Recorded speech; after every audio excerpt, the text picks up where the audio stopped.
I'm talking to this guy, right? He's all nervous, practically shaking, going on and on about how he needed his weapon squared away for this thing he had coming up. And me, being me, I just tell him, yeah, it's clean, totally ready. Because honestly, who has time for all that meticulous detail when there's so much else going on? But then, when he needed it most, it jammed. Totally jammed. And yeah, it was my fault. But also, not really my fault. You know, my name's Cheyenne. I'm 29. And I've seen some things more than most people, that's for sure.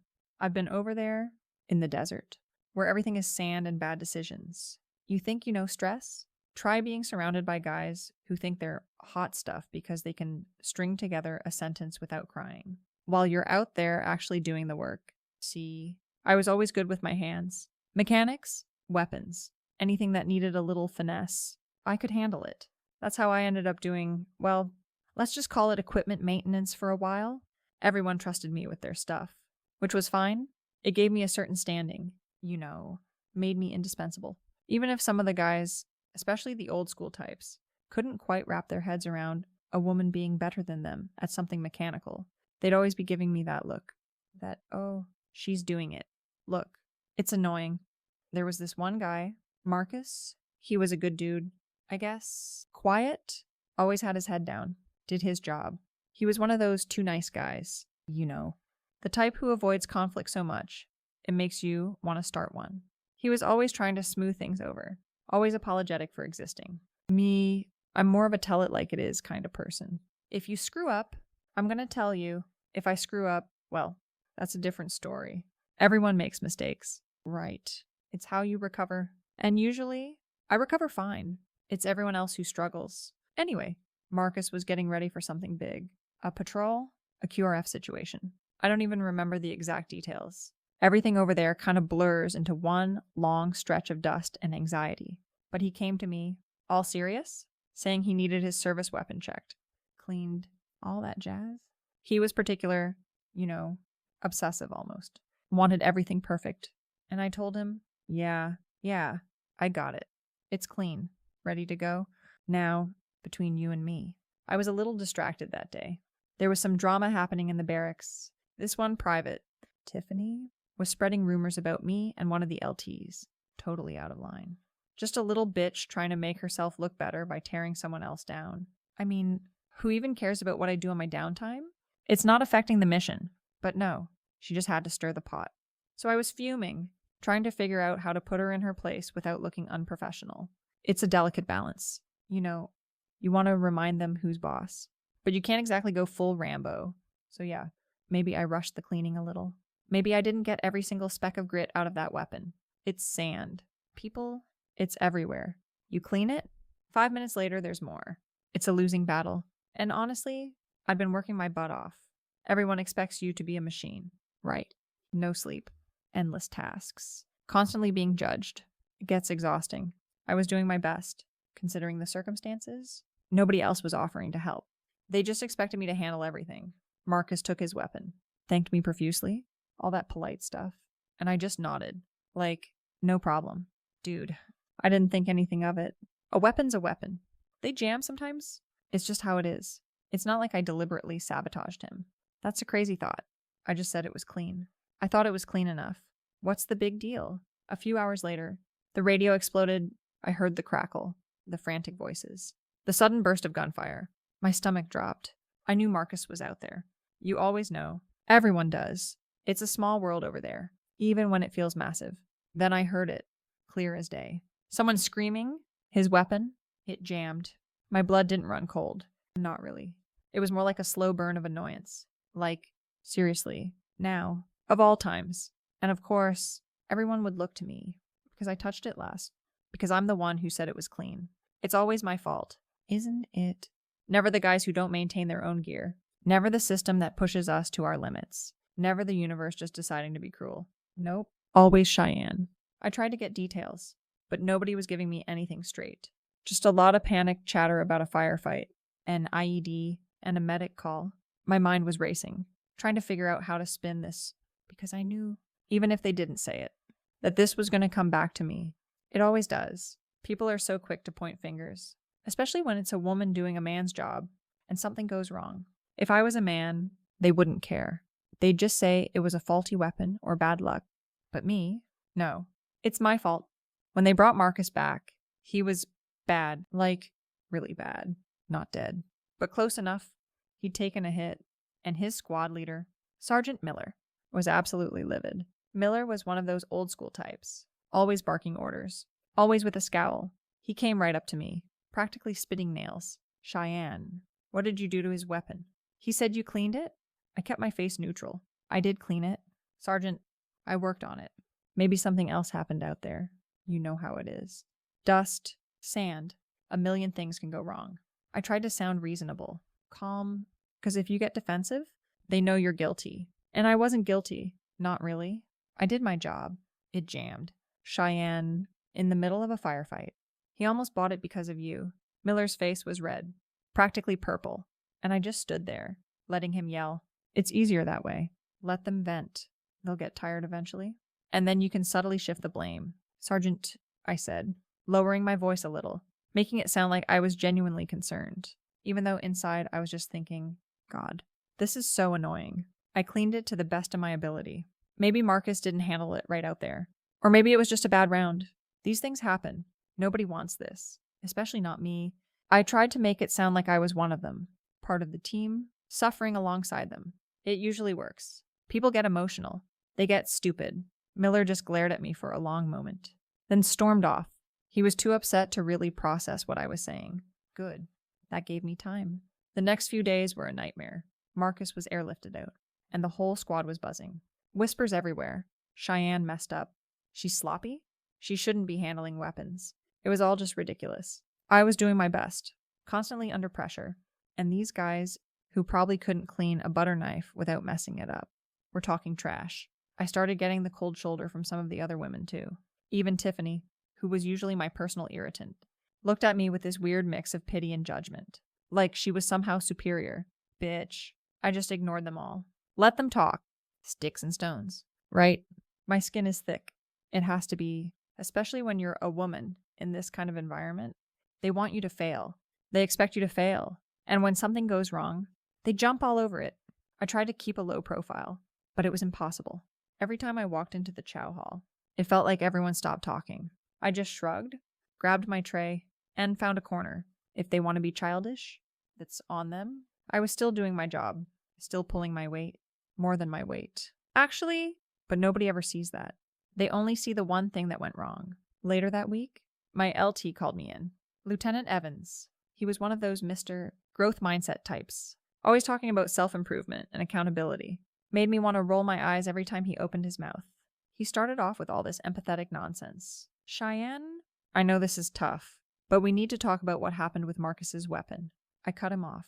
Politely, of course. LT, I understand your concern, but I assure you, I followed all procedures. I cleaned that weapon thoroughly. There must have been an external factor. Maybe Marcus dropped it, or it got damaged during the engagement. Things happen in combat. You know, I laid it on thick, sounding reasonable and logical, because that's what these guys respond to. Facts. Or at least, my version of them. He leaned back in his chair, tapping his pen. Cheyenne. Marcus's weapon was inspected by ordnance. They found a significant amount of carbon fouling in the gas tube, indicating a lack of proper cleaning. It was enough to cause a malfunction. My heart hammered a little, but I didn't let it show. Carbon fouling. I went over that weapon. It must have built up really fast out there. Or maybe it was an old issue that I just didn't catch. Something from before I even touched it.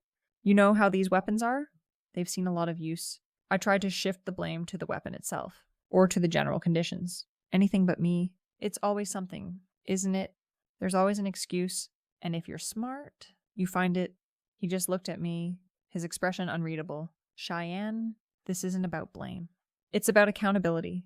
We rely on each other here. Lives depend on it. And I take that seriously. LT, I said, putting a little more passion in my voice, more seriously than most people. Actually, I put my life on the line every day, just like everyone else. And I work harder than most to make sure everyone else's gear is squared away. I'm doing my best. If anything, this shows how much pressure I'm under, and maybe I need more support, more resources. I tried to weaponize my vulnerability a little. It usually works on these types. They don't want to seem insensitive. He sighed, pinching the bridge of his nose. All right, Cheyenne, for now, you're off weapons maintenance duty. We're going to have you on supply, just for a while. We need to do a full review of all protocols. Supply. Seriously? That was a demotion. A slap in the face. All because of one little malfunction? It was so unfair. I'd given my all, worked tirelessly, and now I was being punished for something that wasn't even fully my fault. It was outrageous. But I just nodded, understood. LT, whatever the mission requires. I played the good soldier. For now, life in supply was boring. So incredibly boring. Counting inventory, signing forms, dealing with the most mundane stuff you could imagine. It was their way of punishing me, of course, putting me somewhere I couldn't screw up. But it also kept me isolated, which was exactly what they wanted. They wanted me to feel the sting, to feel like an outcast. But I don't care. I do my time. I get paid. That's the deal. I started spending more time alone, which was fine by me. I didn't need their fake friendships anyway. Everyone was so quick to judge, so quick to turn their backs. It just proved my point. People are inherently selfish. They only care about themselves. I'd see Marcus's squad mates around, and they'd still give me that look. Some of them would actually turn their backs when I walked by. It was petty. Really, I'd personally shot Marcus myself. He was alive, wasn't he? And he was going to get better. It wasn't the end of the world. But for them, it was like I'd committed some unforgivable sin. It just showed how weak they were, how easily manipulated. One day, I was scrolling through Facebook, just minding my own business, when I saw something that made me gasp. It was a post from Marcus's wife, a long, sappy post about how he was recovering and how hard it had been. And then, at the very end, she tagged me, Cheyenne Smith, and she wrote, "Thank you for everything. Cheyenne, we know you did your best under impossible circumstances. We don't blame you. We're just grateful Marcus is alive." I stared at it. What the hell? Was she being sarcastic? No, it sounded genuine. Too genuine? I scrolled down, and there were comments, dozens of them. Some were sympathetic, wishing Marcus well. But then I saw it. The negative ones. Someone I didn't even know had commented, "That's what she wants you to think. I heard she deliberately left the weapon dirty." Another said, "She's dangerous, needs to be discharged." And then someone I did know commented, "Private Tiffany, yeah, she's always been careless." Not surprised at all. My blood actually boiled then. That little bitch, she was trying to ruin my life. Right there on social media, after all I'd done, all the sacrifices I'd made, she was publicly shaming me. And Marcus's wife, bless her naive heart, had just opened the door for it. I wanted to scream. I wanted to smash my phone. I wanted to find Tiffany and, well, never mind. It wouldn't have been YouTube ad-friendly. I typed a furious reply to Tiffany. Something about how she should mind her own business and how she didn't know anything. But then I deleted it. No, that's what she wanted. She wanted me to react, to engage. I wasn't going to give her the satisfaction. Instead, I decided to take a different approach. I found a few old photos of me with Marcus, back when we were still friendly, just hanging out. Nothing romantic, just casual shots. I chose one where I looked particularly competent, like I was in charge of something important. Then I posted it with a caption. Thinking of my buddy Marcus. You're a fighter. Can't wait to see you back on your feet. It was a brilliant move, if I do say so myself. It made me look supportive, caring. It countered all the negativity, and it totally confused Tiffany, who couldn't openly trash me after I'd made such a heartfelt post. Sometimes, you just have to play the game smarter than everyone else. But the whispers kept coming. Even back in the States, after my deployment was over, the echoes followed me. I tried to get a job, something civilian, using my skills. But every time I had an interview, it felt like they were looking at me differently. Like they knew I wasn't stupid. The military is a small world, and bad news travels fast, especially when it involves someone getting hurt. I ended up working at a dusty old garage in Dallas. Fixing cars? It was okay money, but it wasn't what I wanted. It wasn't the kind of respect I thought I deserved.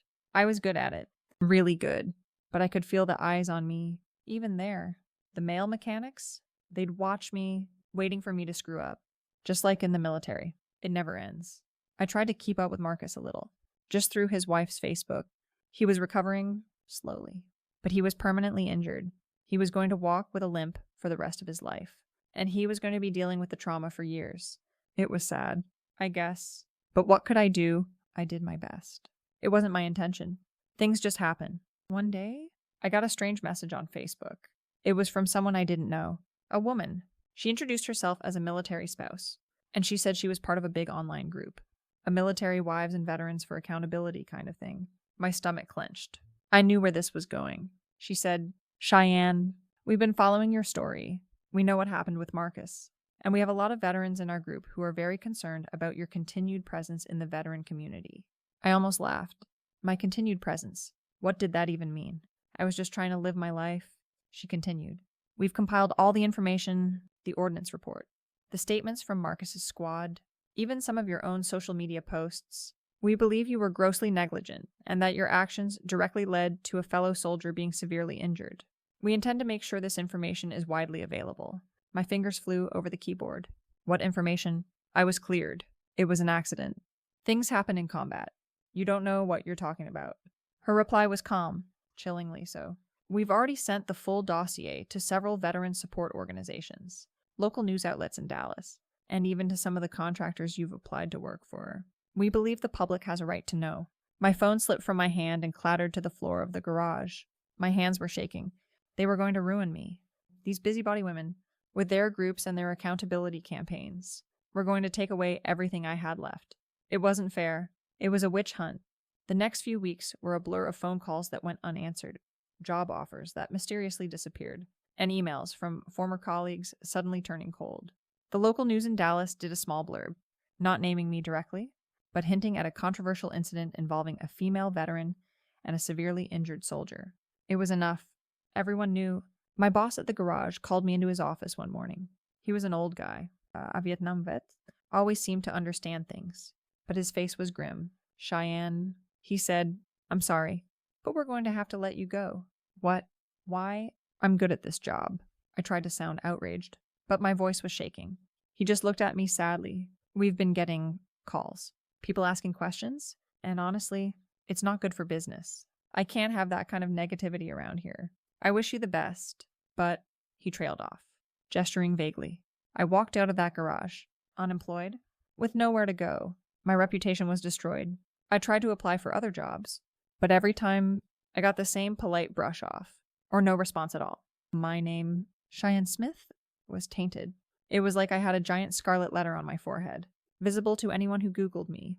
I ended up moving to Phoenix, just to get away from Dallas, from the whispers, from the looks, but it didn't matter. The internet is forever. The military wives group had done their job. They'd made sure everyone knew. I live in a small apartment now, working odd jobs under the table. No benefits, no future, just enough to get by. I see other veterans, successful, happy, living their lives. And I just think, why them and not me? I did my best. I always did my best. It was an accident. Things happen, but no one cares. They just want to blame someone. And I was the easiest target. Marcus is apparently doing well. His wife posts pictures of him with their kids, walking around, smiling. He's found a new purpose, something with other injured vets. And me, I'm alone, completely alone. No one wants to be associated with me. Do I regret it? No. I regret how it turned out. I regret that everyone else couldn't just let it go. I regret that a single, tiny oversight, caused by me being overworked and underappreciated, somehow turned into this massive pile of negativity that ruined my life. It's not fair. I did my job. I was there. I showed up. But everyone else, they just jumped at the chance to tear me down. They always do. I don't care anymore. Let them talk. I know the truth. And the truth is, I was doing my best, and they made it worse.